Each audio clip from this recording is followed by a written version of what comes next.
मी तुमच्यासाठी गावातली प्रेमकथा अजून सविस्तर आणि भावनिक रंगांनी भरून लिहित आहे. थोडीशी अधिक खोल, अधिक अनुभवात्मक आणि सुमारे भारत शब्दांपर्यंत वाढवली आहे. हे वाचा. गावातून पहिलं प्रेम, एक अविस्मरणीय गंध. सातारा जिल्ह्याच्या कुशीत विसावलेलं कोरवाडी गाव म्हणजे निसर्गाचं जणू एक देणं होतं.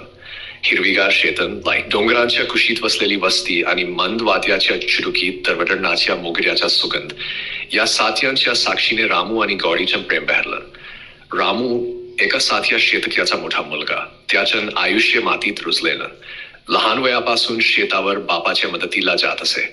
त्याच्या डोळ्यांत मेहनतीचं तेज होतं आणि मनात आपल्या गावावर माणसावर पार प्रेम. गौरी गावच्या शाळेच्या मुख्याध्यापकांची एकुलती एक लेक. तिच्या वागण्यात एक प्रकारची गोडी होती. शिक्षणात तर ती हुशारच होती, पण तिचे खरे सौंदर्य तिच्या नजरेतून, तिच्या निर्मल हास्यातून उमटायचं. बालपणाचं निरागस बंध, बालपणीच्या खेळामध्येच त्यांचं नातं रुजायला लागलं. नदीच्या काठावर मासे पकडणे, आंब्याच्या झाडावरून काढलेले आंबे वाटून खाणे आणि संध्याकाळी मंदिरात एकत्र आरती म्हणणं या छोट्या छोट्या गोष्टींनी त्यांच्या मनात निरागस जिव्हारा तयार झाला. एक दिवस गाभाद्यात बसून दोघं देवाला हात जोडले होते. रामूने हळूच पापणी उघडून गौरीकडे पाहिलं. त्या क्षणी त्याच्या मनात एक वेगळंच भावना उमटली, एक प्रकारचा जिव्हारा, जिचं नाव त्याला त्या वयातही कळलं नव्हतं. वयात येताना समयाच्या ओघात दोघंही वयात आले. गौरीचं सौंदर्य अधिकच खुलायला लागलं. तिचे कारेभोळ केस ओढणीच्या फुलाफुलांत मिसळलेलं तिच्या हास्य रामूच्या हृदय नकत तिच्याकडे ओढलं जाऊ लागलं. पण त्याला हे कसं समजावं हा प्रश्न होता. गावातल्या परंपरा, लोक काय म्हणतील याचं ओझं दोघांच्याही मनावर होतं. एकदा पावसाच्या मृदगंधाने भिजलेल्या संध्याकाळी नदीच्या काठावर उभं राहून रामूने गौरीसमोर आपल्या भावना उघडल्या. गौरी, तो म्हणाला, माझ्या जीवनात सगळं काही आहे, शेत, माती, घर, पण तुझ्याशिवाय काहीही पूर्ण नाही वाटत. गौरी लाजली, पण तिच्या डोळ्यांतून प्रेमाच्या गहिवर व्यक्त झाला. ती म्हणाली, रामू, माझ्या स्वप्नामध्येही तुझ्याच हात हातात धरून मी चालले आहे. त्या संध्याकाळी पावसाच्या साक्षीने दोन निरागस जीवांनी आयुष्यभर साथ देण्याची अबोली शपथ घेतली. विरहाचे क्षण. शिक्षणासाठी गौरीला पुण्यात जावं लागलं.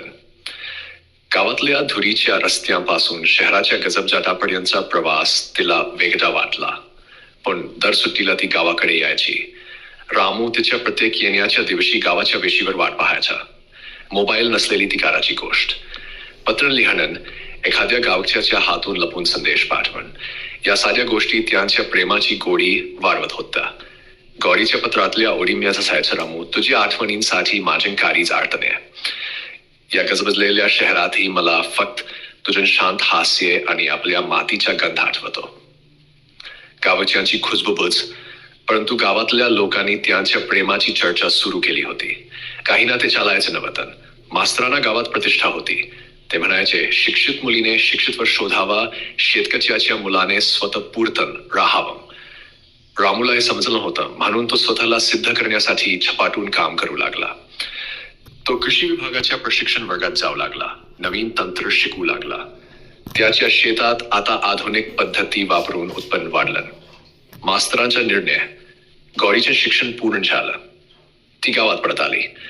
मास्तरांनी तिला थेट विचारलं, तुला अजूनही रामूवर विश्वास आहे का?